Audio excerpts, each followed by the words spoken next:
Hola, buenas tardes, ¿cómo están? ¿Todo bien?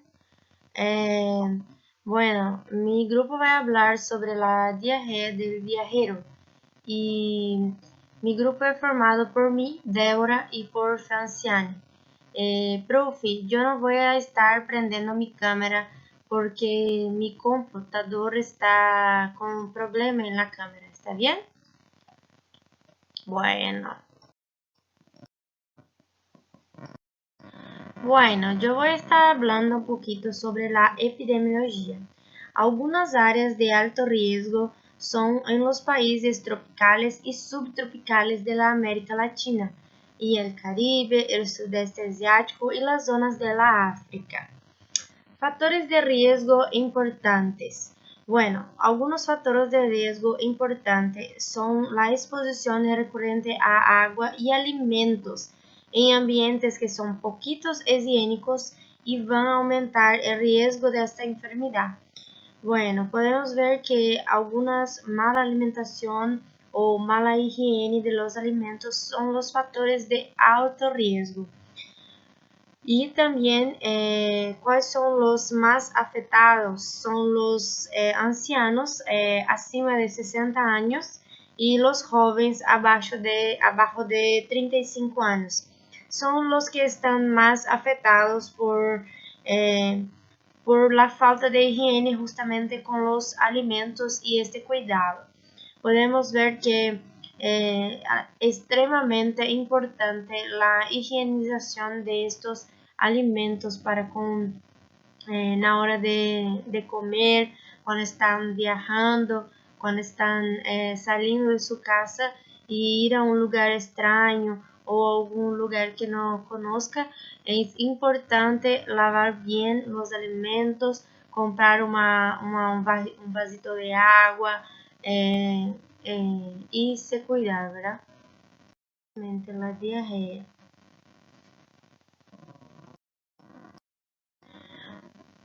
Bueno, entonces, algunas manifestaciones clínicas. Bueno, podemos ver que los principales síntomas de la diarrea del viajero es la diarrea, ¿verdad? Y esta puede seguir con otros síntomas que se gastrointestinales como dolor abdominal, náuseas y vómito. Bueno, os síntomas de la diarrea inflamatoria puede venir una diarrea con moco o sangre en las heces, fiebre, urgencia o tenesmo, contracción violenta o dolorosa, especialmente en el recto y la vejiga.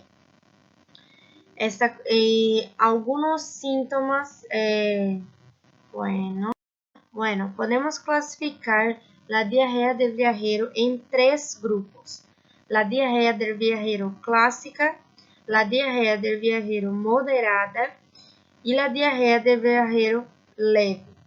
La diarrea del viajero moderada son una o dos disposiciones sueltas em 24 horas e um síntoma entérico associado a 3 deposições soltas sem sintomas associados. E a diarreia do viajero leve é uma ou duas exposições sueltas sem sintomas associados. El tempo de duración es aproximadamente comienza en lo tercer día, usualmente. La mayoría, el 30% de los pacientes desarrollan esta enfermedad durante la primera semana de su visita y usualmente acontece a los tercer día.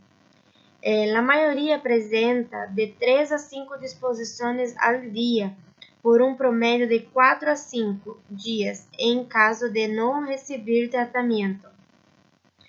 Sin embargo, el rango de cámaras diarreicas puede variar entre 3 a 40 cámaras diarreicas por el día.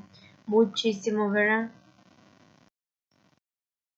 Bueno, algunos agentes etiológicos. Las bacterias intestinales, las más comunes son a Escherichia coliesterogênica, não sei se falei bem, seguida de Salmonella, Campylobacter e Shigella. E outros agentes bacterianos descritos na diarreia do viajeiro incluem Aeromonas, Plesiomonas, Shigelloides e Vibrios. Entre os parásitos temos os mais comuns são a Giardia lamblia, Entamoeba histolítica, são as mais frequentes, dependendo das zonas onde se realizam os estudos. E, bueno, mi parte fue esta y ahora mi compañera Franciane va a hablar un poquito más. Buen día, soy Franciane Almeida y voy a hablar sobre los diagnósticos y tratamiento de la diarrea del viajero e sus formas de exames que podem ser coprocultivos, de sangue, entre outros, e suas formas de tratamento que podem ser, por exemplo, uma boa hidratação. Prevenção. Beber sempre as bebidas embotelhadas e cerradas. Lavar-se as mãos com frequência usando sabão. Evitar as ensaladas e vegetais crudos. Pelar a fruta hostil mesmo e evitar os cubitos de hielo nas bebidas. Estes são conselhos para prevenir a diarreia do viajero. Por sua seguridade, os viajeros devem comer em restaurantes bem estabelecidos e evitar alimentos e bebidas comprados a vendedores ambulantes. Devem consumir só alimentos cocinados que aún estén calientes, frutas que se puedan pelar e bebidas carbonadas sem hielo servidas em botelhas cerradas. As botelhas de bebidas não carbonadas podem conter água corrente agregada por vendedores inescrupulosos. Os buffets e os restaurantes de comida rápida são um risco maior. Esses são os conselhos que nós outros devemos consumir e não consumir. Caso clínico. Homem de 28 anos, chileno com antecedentes de haver viajado à la cidade de Oroya, Sierra Central del Perú. 7 dias depois de seu regresso a Chile, apresentou diarreia sem mucos, pus nem sangue, com uma frequência de 4 vezes a dia durante 2 semanas. Consultou em la terceira semana, quando a frequência de las deposições havia aumentado a mais de 10 vezes durante o dia e 2 em la noite. Relatou como sintomas acompanhantes dolor abdominal difuso intenso, calofrios e mialgias. Ao exame físico, estava afebril e levemente desidratado.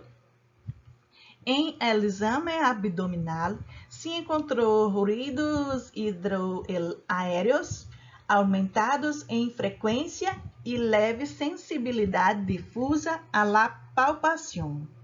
Se diagnosticou diarreia de viajero prolongada e se solicitou coprocultivos, leucócitos fecais e exame parasitológico seriado de deposições com tinção de Zionissen, que se lhe indicou uma vez de las amostras de deposições. Iniciará tratamento com ciprofloxacina de 500 mg cada 12 horas por 5 dias. Os exames foram negativos, exceto a la tinção de Zionissen em deposições, que informou o quistes de Cyclospora cayetanensis. O paciente completou o tratamento indicado e relatou diminuição da diarreia e o dolor abdominal ao segundo dia. Ao receber o resultado positivo para ciclosporas, 3 dias logo de finalizar o tratamento com ciprofloxacina, se lhe indicou cotrimoxazol 160 a 800 miligramas a cada 12 horas durante 7 dias, com resolução completa do quadro. O paciente não se efetuou o exame de controle solicitado. Para aclarar, o agente Cyclospora cayetanensis é um protozoo coccídeo que pertence à Phylum Apicomplexa e la subordem Eimerida. Seu nome se deve ao Dr. Schneider, quem lo descobriu em intestinos de animais e lo dominou Cyclospora em 1870. E cayetanensis por la Universidade Cayetano Heredia, em Lima, Peru, onde o Dr. Ortega realizou suas investigações. Existem várias espécies de ciclosporas, como Cercopitense, Columbi, Papiones e Schneider. E aparentemente, a única que afeta os seres humanos é Cyclospora cayetanensis, e não habían se comprovado que é zoonoses. La clínica. La ciclosporosis, assim como outras infecções intestinais, pode manifestar-se com moléstias mínimas hasta um quadro de grande gravidade. Em los imunocompetentes, generalmente se apresenta com febre menor de 38 graus por 1 ou 2 dias, náuseas e vômitos ocasionais, e uma diarreia de variável intensidade, com promédio de 5 a 7 deposições em dia. A duração do quadro é de 5 a 14 dias, podendo, em alguns casos, prolongar-se por 1 mês ou mais. Em los niños, pode manifestar-se com diarreia aguda e, em alguns casos, prolongada. Os estudos com frequência de ciclospora em diarreias de viajeros são escassos e a prevalência varia em 1,1% em turistas alemães e 4% em holandeses que retornavam do trópico. Por lo geral, não são necessárias medidas diagnósticas específicas. Sin embargo, a febre, o dolor abdominal intenso e a diarreia sanguinolenta sugerem enfermidades mais graves e devem estar em uma evolução imediata. Em artículo que hice la pesquisa, habla que ciclosporosis é uma causa muito infrequente em la diarreia del viajero e se han comunicado 190 casos que em sua maioria correspondem a pessoas que han viajado a países em desenvolvimento. E poucos artigos conseguiram que a condição de infecção por VIH-Sida em los turísticas. Diagnóstico. Existem múltiplas técnicas de diagnósticos que incluem desde algumas simples a outras de grande complexidade. Desde o ponto de vista clínico, o mais adequado é solicitar tinções de álcool resistente como Zianicen modificado, caliente e quinoium similar, pero em frio. Estas técnicas se aplicam a frotes de deposição recoletadas e concentradas em um processamento parasitológico de deposições de 3 muestras. Em la figura 1, corresponde a um frote teñido com Zionícea. E em la figura 2, o quiste de ciclospora se diferencia de los outros coccidios mencionados por ser autofluorescências que se observa as muestras úmidas com microscópio fluorescente. O tratamento. O tratamento indicado para o adulto é citromoxazol 160/800 mg 2 vezes ao dia por 7 a 10 dias. O paciente com infecção por VIH-Sida se sugiere tratar hasta a desaparição dos sintomas ou o agente em deposições. Como alternativa, se ha usado ciprofloxacina de 500 mg 2 vezes ao dia durante uma semana, com resultado algo menos que sulfas de 87 versus 100%, demonstrado em um trabalho comparativo com citromoxazol versus ciprofloxacina, efetuado em pacientes com infecção por VIH-Sida. Reposição de líquidos em ocasiões e fármacos antimotilidade, antibióticos, por exemplo, ciprofloxacina, azitromicina, em caso de diarreia moderada a grave. O pilar de tratamento é a reposição de líquidos e fármacos.